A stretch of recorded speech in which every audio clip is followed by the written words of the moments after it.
One missing interpreter was about to cost Ethan Calloway $4 billion. The Japanese investors were already preparing to walk away. Inside the Grand Meridian Hotel, wealthy investors whispered behind champagne glasses. At the center of the room stood Ethan Calloway, Billionaire CEO, and one bad translation away from losing $4 billion. Sophie moved between tables carrying silver trays of champagne, trying to ignore the tension in the room. She was only covering an extra shift. Smile. Refill glasses. Go home. That was the plan. With Ethan's interpreter missing, the backup translator from the Japanese side made another mistake. Sophie froze mid-step. Wrong wording. Wrong tone. Catastrophic implication. Across the negotiation table, the Japanese chairman slowly removed his glasses and spoke in cold, precise Japanese. The interpreter hesitated before translating. He says the partnership no longer reflects mutual trust. The room exploded into whispers. One investor stood immediately. Another executive grabbed his phone. On the massive stock screen behind them, Callaway Global shares dropped in real time. Ethan's jaw tightened hard. That is not what he said. But nobody knew enough Japanese to challenge the translation. Sophie's pulse hammered. She should stay quiet. Rich people's problems were not her business. But then she looked at Ethan. For 1 second, the billionaire did not look powerful at all. He looked trapped. The Japanese chairman stood to leave. Ethan slammed one hand onto the table. Sit down. Nobody moved. Sophie swallowed hard. Then stepped forward before fear could stop her. Excuse me. No one listened. She raised her voice. The translation is wrong. Silence hit the ballroom instantly. Ethan turned toward her sharply. What did you say? Sophie tightened her grip on the tray. He did not say the partnership was over. She pointed toward the contract files. He said trust between both companies was damaged, but reparable. Several executives stared at her like she had lost her mind. Then the chairman spoke directly to Sophie in rapid Japanese. She answered without hesitation. Fluent. Calm. Perfect. The chairman's expression changed immediately. Around the ballroom, confusion spread fast. Ethan stared at Sophie like she had appeared out of nowhere. Translate, he ordered quietly. Sophie nodded once. He says your company still has a chance, if negotiations continue privately. The chairman slowly sat back down. Investors followed. Phones lowered. Panic slowed.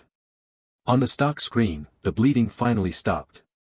$4 billion saved in under 60 seconds, by a waitress carrying champagne. But Sophie barely noticed the relief spreading through the room. Her eyes drifted toward the interpreter's tablet sitting beside the contracts. A hidden document flashed briefly behind the translation software before disappearing. Sophie's stomach dropped instantly. Someone had altered the wording intentionally. This was not incompetence. It was sabotage. Slowly, Sophie lifted her gaze across the ballroom. Richard Mercer stood near the back wall. While everyone else looked relieved, Richard was watching Sophie, smiling like the disaster had only just begun. The ballroom came back to life slowly, but nothing felt normal anymore. Investors whispered behind raised glasses. Executives checked their phones every few seconds. Across the giant stock screen, Callaway Global shares stabilized inch by inch after nearly crashing minutes earlier. And standing in the middle of it all, Sophie Bennett suddenly realized every person in the room was staring at her. She lowered the champagne tray carefully onto a nearby table and tried to leave before anyone stopped her. Mississippi, Ethan Callaway's voice cut through the noise instantly. But right now, exhaustion sat underneath all of it. You speak Japanese? He asked directly. Sophie crossed her arms slightly. Enough to stop your company from exploding. One board member nearly choked on his drink. Ethan did not react. If anything, he looked more interested now. Your name? Sophie Bennett. How does a waitress know corporate legal Japanese? Sophie hesitated. Bad move. Ethan noticed immediately. I studied linguistics, she answered carefully. Years ago. Before Ethan could ask more, the silver-haired executive from earlier approached them smoothly.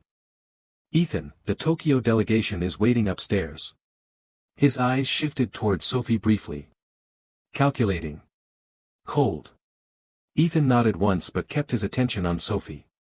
"Do not leave." "I actually work here," Sophie replied. That was not a suggestion. Their eyes locked for half a second too long. Sophie hated that her pulse reacted to it. Ethan walked toward the elevators with the executive surrounding him again like bodyguards around royalty. Sophie finally exhaled once he disappeared upstairs. "Who even are you?" another waitress whispered beside her. Sophie shook her head. "Trust me. I am trying to figure that out too." 40 minutes later, the ballroom had mostly emptied. Sophie headed downstairs toward the employee lockers, exhausted after a 10-hour shift that somehow turned into international corporate damage control. Her phone buzzed inside her pocket. Overdue hospital payment reminder. Sophie closed her eyes briefly. Reality always came back fast. Sophie pulled out her old translation notebook from her locker. Interesting notebook. Sophie spun around sharply. Ethan stood at the end of the hallway alone. No assistants. No security team. Just him. "You really enjoy sneaking up on people?" she asked. Ethan ignored the question. "I checked every interpreter agency in Manhattan." Sophie frowned. "Okay. You are not registered with any of them." Sophie shut the notebook immediately. "Maybe because I am not an interpreter." Ethan stepped closer. "No. You are something else." The words hit harder than they should have. Sophie folded her arms defensively. "You always interrogate hotel staff after business meetings." "Only the ones who save me $4 billion. Sophie looked away first. Dangerous mistake. Ethan noticed that too. "Tomorrow morning. 8 o'clock, he said. Private conference room. 42nd floor." Sophie blinked. "Why?" Ethan's expression sharpened instantly. "Because someone inside my company intentionally sabotaged tonight's negotiations." Sophie's stomach tightened. Ethan lowered his voice. "And I think you saw it happen." Silence hit the hallway again. Sophie remembered the hidden document flashing across the interpreter's tablet. The altered wording. Richard Mercer smiling while everyone else panicked. "I saw something," she admitted quietly. Ethan studied her carefully for a second. "Good." Sophie frowned. "Good. Because right now, Miss Bennett, you are the only person in this building I trust." The words landed harder than any flirtation could have. Sophie opened her mouth to answer, but Ethan's phone buzzed sharply. He glanced at the screen, expression darkening instantly. "Problem?" Sophie asked. Ethan locked the phone and looked directly at her. "The interpreter from tonight just resigned." Sophie frowned slightly. That was fast. Ethan's eyes narrowed. Too fast. Then he added quietly, and according to security records. Richard Mercer was the last executive seen speaking to him before he disappeared. Sophie barely slept. Every time she closed her eyes, she saw Richard Mercer smiling across the ballroom while billions of dollars balanced on mistranslated words. By 7:30 the next morning, cold rain covered Manhattan as she stepped out of the subway holding a paper coffee cup and her worn translation notebook. 48 hours ago she had been serving drinks at the Grand Meridian Hotel. Now a billionaire CEO wanted her on the executive floor of Callaway Global because someone inside his company was trying to destroy a $4 billion merger. The elevator doors opened onto the 42nd floor exactly at 8. Quiet hallways. Floor-to-ceiling windows. Executives moving fast while pretending not to panic. Sophie immediately felt out of place in her black coat and waitress shoes. Ethan was already inside the conference room reviewing financial reports when she entered. "You are late by 40 seconds, he said without looking up. Sophie frowned. "Good morning to you too." Ethan finally glanced toward her. For half a second, the corner of his mouth almost moved. "Sit down, Miss Bennett." Sophie stayed standing. "Before I do, maybe explain why I am here." Ethan slid a tablet across the table. "Look at page 6. Sophie scanned the contract quickly. Within seconds, her expression changed. This clause was rewritten. Ethan nodded once. The Japanese version transfers financial liability entirely onto your company. Sophie looked up sharply. If Tokyo signs this, Callaway Global takes all the risk. Exactly. Sophie flipped another page. This was intentional. Ethan leaned back slightly. That is what worries me. Silence settled for 1 second before Sophie asked the obvious question. Why would someone sabotage their own merger? Ethan answered immediately. Power. Sophie stared at him. Ethan's expression stayed cold. Controlled. If this merger fails, stock prices crash. Investors panic. The board forces restructuring. His jaw tightened slightly. Someone profits from that. Sophie slowly closed the contract file. Billionaires really did fight wars differently. No screaming. No weapons. Just paperwork capable of destroying entire companies. Ethan watched her carefully. How many languages do you speak? Sophie hesitated. 5. Ethan blinked once. Actually surprised. Fluently. Enough to survive an argument in all of them. That almost earned another smile. Almost. Before Ethan could respond, 2 executives entered carrying laptops and updated financial reports. Both froze the second they saw Sophie sitting at the conference table. One woman in a cream blazer frowned openly. Sir, the interpreter agency already sent replacement staff. Ethan never looked away from Sophie. Cancel them. The room went silent instantly. Excuse me, the executive asked carefully. Ethan's voice sharpened.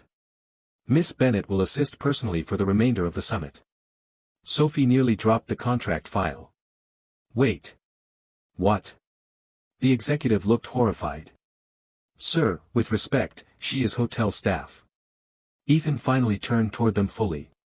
Last night, hotel staff saved this company while our certified interpreter nearly destroyed it. Nobody argued after that.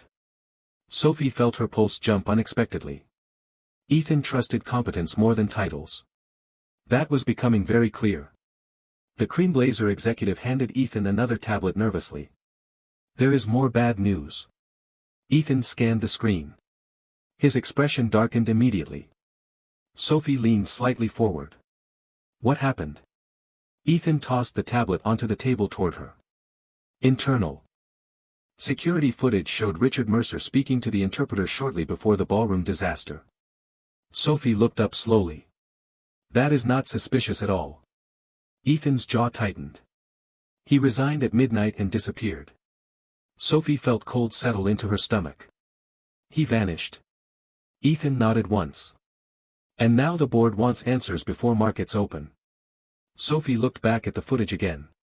Richard looked completely relaxed on camera. Like a man who knew exactly how much chaos was about to happen. You think he paid the interpreter? Sophie asked quietly. Maybe. Ethan's eyes narrowed toward the screen. Or threatened him. Before Sophie could answer, another alert flashed across Ethan's phone. Emergency board meeting moved forward. 90 minutes. Ethan muttered something under his breath. Problem? Sophie asked. Ethan looked directly at her. The board wants someone to blame before investors panic. Sophie slowly understood. And Richard is making sure that person is not him. Ethan stepped closer to the table. Which means before this day ends, he is going to come after either my company, his eyes locked onto hers. Or you. By noon, Sophie felt like half the building wanted her gone. Every hallway conversation stopped when she walked past. Executives glanced at her badge, then at each other. A waitress did not belong on the 42nd floor of Callaway Global, and everyone knew it. Sophie sat beside Ethan inside another negotiation meeting while financial projections flashed across giant screens. Lawyers argued over licensing clauses. Investors demanded guarantees. The atmosphere felt one bad sentence away from another disaster. Page 11, Sophie said suddenly. The Japanese wording does not match the English version. One attorney frowned immediately. What? Sophie pointed toward the contract. The licensing rights shift after subsection C. The attorney checked the file again. 5 seconds later, his face changed. She is right. Across the table, Ethan leaned back slowly. Not surprised. Expecting it. Richard Mercer sat near the far end of the room watching Sophie carefully over folded hands. Interesting catch, he said smoothly. You notice details very quickly, Miss Bennet. Sophie met his gaze directly. That is usually how languages work. A few executives exchanged nervous looks. Ethan almost smiled. Almost. The meeting ended 40 minutes later with another crisis avoided. Investors calmed down. Lawyers relaxed slightly. But the tension underneath everything kept growing. Every corrected clause made it more obvious someone inside the company was manipulating the merger deliberately. As executives filtered out, Ethan stayed seated reviewing updated financial reports while Sophie gathered translation notes into her notebook. You skipped lunch again, she said without thinking. Ethan looked up immediately. Excuse me? Sophie blinked. Nothing.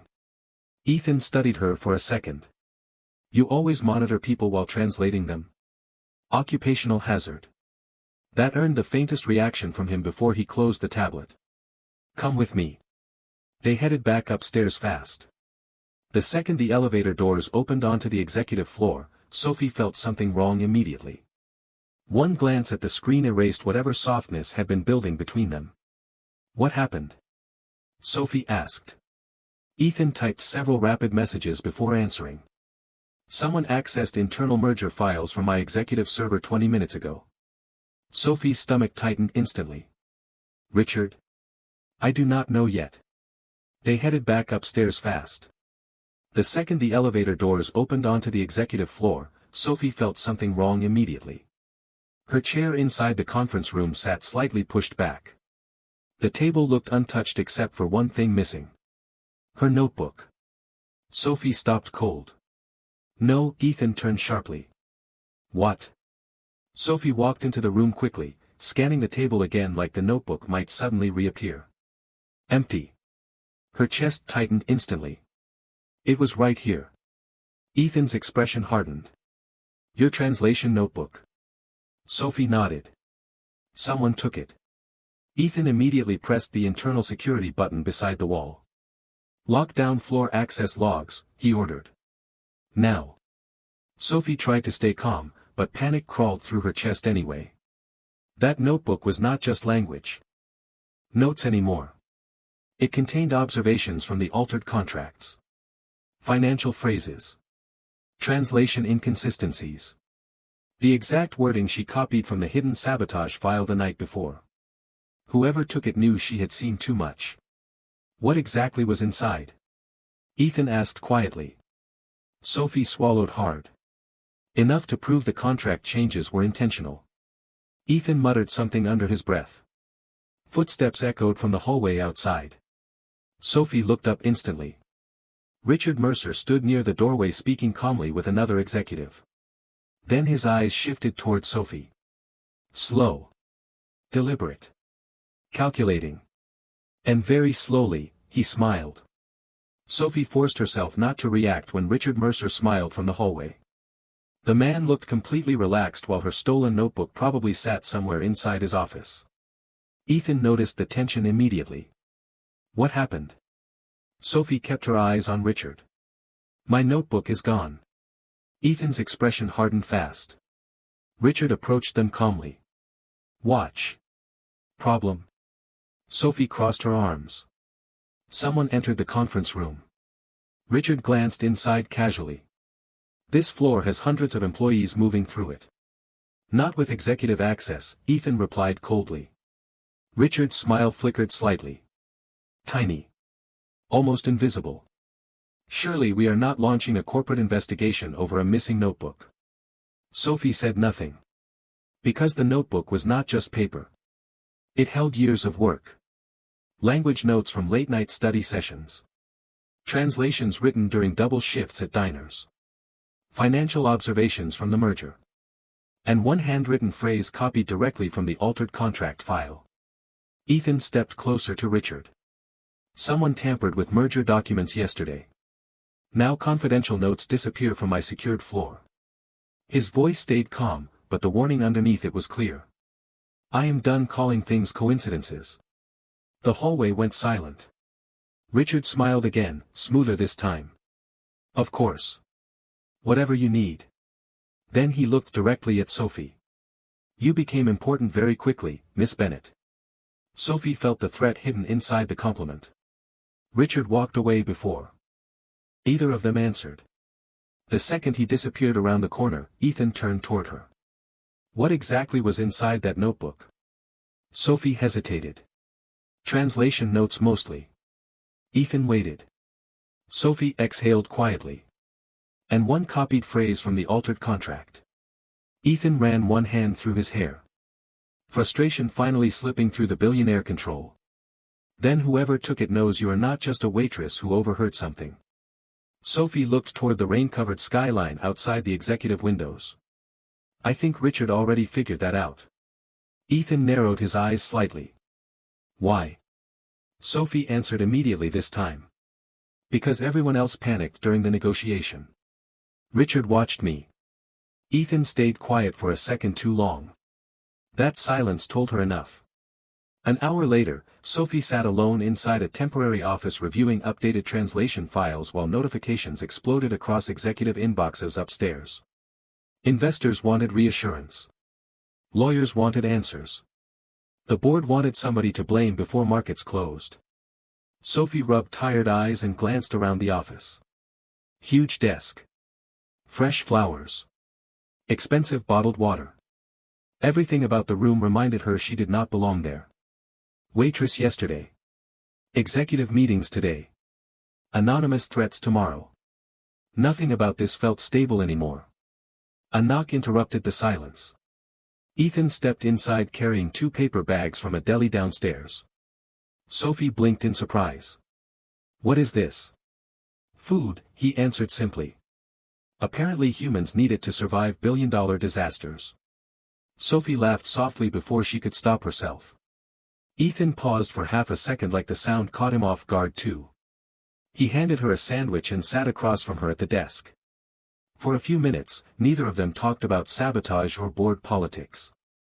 They just ate quietly while Manhattan moved below the windows. Sophie studied Ethan carefully across the desk. Without executives around him, he looked less like a billionaire and more like a man running on caffeine and pressure alone.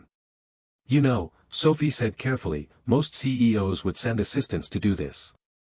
Ethan took another sip of coffee. Most CEOs trust assistants more than they should. Sophie raised an eyebrow. You trust nobody, huh? Ethan met her gaze directly. Usually, people disappoint me quickly. The honesty in his voice hit harder than she expected. Before Sophie could answer, Ethan's tablet buzzed sharply against the desk. He picked it up immediately. Sophie watched his expression darken while reading the message. What is it? Ethan slowly turned the screen toward her. One anonymous sentence filled the display in plain black text. Stop digging before the waitress becomes collateral damage. Sophie felt cold settle into her chest. Ethan locked the screen immediately and stood up. You are not going home alone tonight. Sophie frowned. Ethan, this stopped being office politics. His voice sharpened instantly. Someone inside my company is threatening you now. Sophie tried to stay calm, but her pulse betrayed her. Because deep down, she realized something terrifying. Whoever sent the message was close enough to know exactly where she was, and exactly how important she had become to Ethan Calloway. Sophie read the anonymous message twice before the meaning fully settled in. Stop digging before the waitress becomes collateral damage. No name. No signature. Just a warning sharp enough to turn her stomach cold. Ethan locked the tablet immediately, but the damage was already done. The office went quiet. Manhattan traffic moved far below the windows while tension tightened the air between them. I am sorry, Ethan said finally. Sophie looked up fast. The apology caught her off guard more than the threat itself. Billionaires were supposed to protect companies first and people second. But Ethan looked genuinely angry. Not irritated. Angry. You did not send it, she replied carefully. No, Ethan said, but this became dangerous the second I brought you into it. Sophie crossed her arms. I walked into it myself when I corrected the translation. Ethan did not argue. Because they both knew she was right. His phone buzzed again almost immediately. Board updates. Investor demands. Emergency meetings stacking on top of each other. Ethan silenced the phone without even checking half the notifications. You should go home tonight, he said. I will arrange security. Sophie almost laughed. Security? Ethan, I ride the subway at midnight with strangers yelling at traffic signs. I think I can survive Manhattan. This is different. His voice sharpened instantly. Whoever altered those contracts has access to executive systems, internal security, and now your identity. Ethan stepped closer to the desk. They know your face. Sophie looked away first. Not because she was weak. Because part of her suddenly understood how exhausting Ethan's world really was. Everyone around him smiled while quietly trying to destroy each other. You actually live like this every day, she asked softly. Ethan gave a tired exhale. Usually the threats are less creative. Before Sophie could respond, the television mounted across the office wall suddenly switched to financial breaking news. Callaway Global stocks recover after negotiation crisis. Ethan looked toward the screen immediately. A news anchor appeared beside footage from the ballroom the night before. Then Sophie froze. Her own face filled the screen beside Ethan during the negotiations. Sources inside the summit say an unidentified woman assisting with translations helped prevent the Tokyo merger from collapsing, the anchor reported. Questions now surround internal failures at Callaway Global. Sophie stared at the television in disbelief. Oh, that is great. Ethan muted the screen immediately, but it was too late. Financial media had already found her. My landlord is going to think I joined the mafia, Sophie muttered. Ethan did not smile this time. He pulled out his phone and started sending rapid messages to security and communications teams. Sophie grabbed her coat from the chair. I need air. Stay inside the building. 5 minutes, Ethan. He hesitated before nodding once. The private executive terrace was nearly empty except for cold wind cutting through Manhattan skyscrapers. Sophie wrapped her coat tighter around herself and leaned against the railing. The city looked distant from 42 floors up. Tiny headlights. Endless noise. A world still moving while her life quietly exploded in real time. You look like someone regretting every decision she made this week. Sophie turned. Ethan stepped onto the terrace carrying 2 coffee cups. Steam curled into the cold air between them. Sophie accepted one quietly. You always follow people after dramatic exits. Only the important ones. The words landed harder than either of them expected. Sophie looked down at the coffee immediately. Ethan moved beside her at the railing, close enough for her to smell rain and expensive cologne mixed together. When my father died, Ethan said quietly, the board expected me to lose this company within 6 months. Sophie glanced toward him. His eyes stayed fixed on the skyline. Every executive smiled at my face while planning my replacement behind closed doors. Sophie listened carefully. This version of Ethan felt different from the billionaire everyone else saw. Less polished. More human. That is why I notice people like Richard, he continued. Men who stay calm during disasters usually helped create them. Sophie thought about the anonymous message again. Then why keep him close? Ethan finally looked directly at her. Because until I know exactly who is involved, I cannot afford to show fear.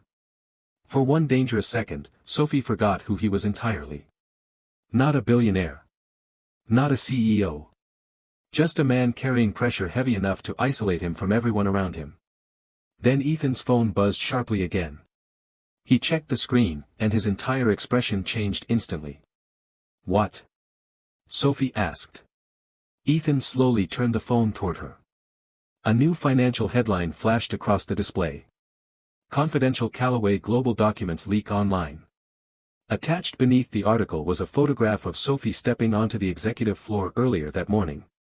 Sophie's stomach dropped. They are turning me into the scandal, she whispered. Ethan's jaw tightened hard. No, he said coldly. They are turning you into the distraction. Sophie stared at the leaked photograph on Ethan's phone while cold wind swept across the executive terrace. The image looked harmless by itself. Just a woman stepping off an elevator holding a worn notebook. But the headline underneath changed everything. Mystery woman linked to Callaway global negotiation chaos. Sophie let out a quiet breath. They are making me the story now. Ethan's jaw tightened immediately. This leak came from inside the company. Another notification appeared on his phone before he could say more. Then another. Financial blogs. Business reporters. Anonymous accounts already digging through Sophie's background online. Former waitress. College dropout. Possible connection to billionaire CEO Ethan Callaway. The internet moved fast when money and scandal collided. Ethan typed several messages rapidly. My communications team will shut this down. Sophie shook her head. No, they will bury it under corporate language while people invent worse stories. Ethan looked at her sharply. Then what do you want me to do? The frustration in his voice surprised both of them. Sophie stepped back slightly. I do not know. Silence settled between them for 1 second before Ethan exhaled hard and rubbed a hand across his face. Exhaustion finally breaking through the billionaire composure again. I am trying to protect you. Sophie looked at him carefully.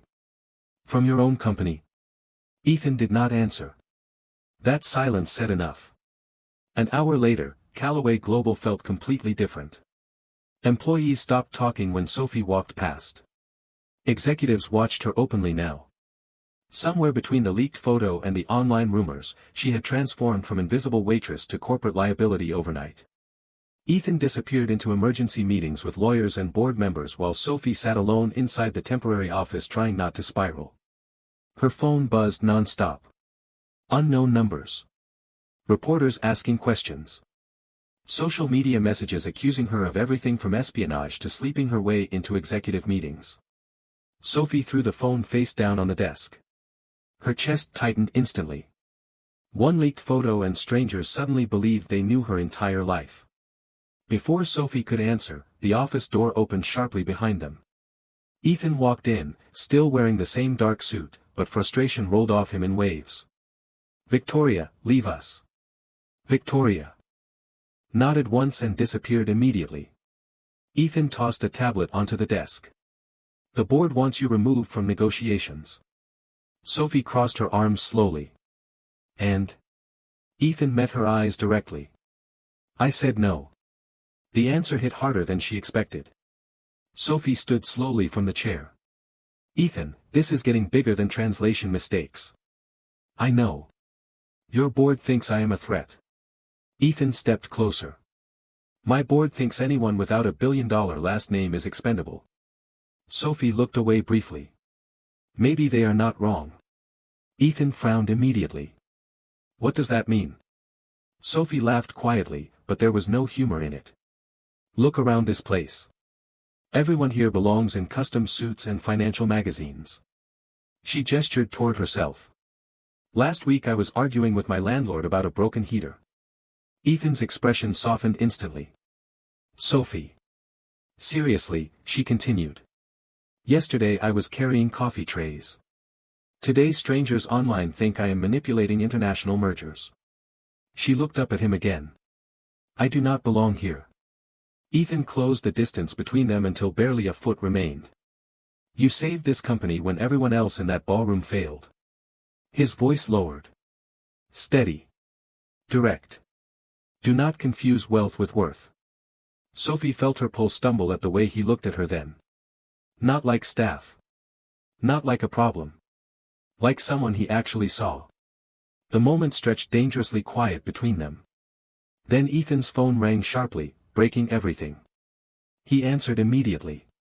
Sophie watched the color drain from his face while he listened. When? Ethan asked coldly. A long pause followed. Then he lowered the phone slowly and looked directly at her. Your apartment was broken into 20 minutes ago. Sophie felt the world tilt sideways for a second. What do you mean broken into? Her voice barely sounded steady anymore. Ethan grabbed his coat immediately. Security responded after your landlord reported forced entry. Sophie's stomach dropped hard. My mother. She reached for her phone so fast she almost dropped it. 3 missed calls. 2 voicemails. Her pulse spiked instantly. She called back. The line rang once. Before her mother answered. Sophie. Relief nearly knocked the air out of her lungs. Mom, are you okay? Honey, what is happening? There are reporters outside the building asking about you. Sophie closed her eyes briefly. Of course there were. Ethan was already across the office speaking sharply into his phone, arranging drivers and private security with frightening efficiency. Did anyone hurt you? Sophie asked quickly. No. But someone went through your apartment upstairs. The landlord said drawers were opened. Sophie swallowed hard. Stay at the hospital tonight, okay? Please. Her mother's voice softened immediately. Sophie, what kind of trouble are you in? Sophie looked toward Ethan standing near the windows, shoulders tense beneath the Manhattan skyline. Billion-dollar mergers. Corporate sabotage. Anonymous threats. None of it sounded real enough to explain out loud. I am handling it, she whispered. The second the call ended, Ethan walked toward her. The driver is downstairs. Sophie grabbed her coat immediately. I need to see the apartment. No, she looked up sharply. Excuse me. Ethan's voice stayed calm, but firm enough to stop arguments. If someone broke in looking for information, they may still be watching the building. Sophie crossed her arms tightly. That is my home. And right now it is also a security risk. Their eyes locked instantly. Sophie hated how quickly Ethan shifted into CEO mode when pressure hit. Fast decisions. No hesitation. No room for emotion. You do not get to control my life because your company is collapsing, she snapped. Ethan stepped closer. This stopped being just my company when someone targeted your apartment. Silence hit hard between them. Sophie looked away first. Because part of her knew he was right. 20 minutes later, a black SUV moved through rainy Manhattan streets while city lights blurred across the windows. Sophie sat beside Ethan, twisting the strap of her purse tightly between nervous fingers. The closer they got downtown, the tighter her chest felt. Her apartment building looked exactly the same from outside. Old brick walls. Flickering lobby light. Broken mailbox nobody ever fixed. But now 2 private security officers stood near the entrance speaking quietly into radios. Reality suddenly felt terrifyingly real. Ethan stepped out first and opened her door himself. Rain soaked into the shoulders of his dark coat instantly, but he barely noticed. Sophie climbed out beside him. 3rd floor, she said quietly. The stairwell smelled like old heating pipes and wet concrete. By the time they reached her apartment, the door already stood slightly open. Sophie stopped cold. One of the security officers pushed the door open fully while Ethan stayed close beside her.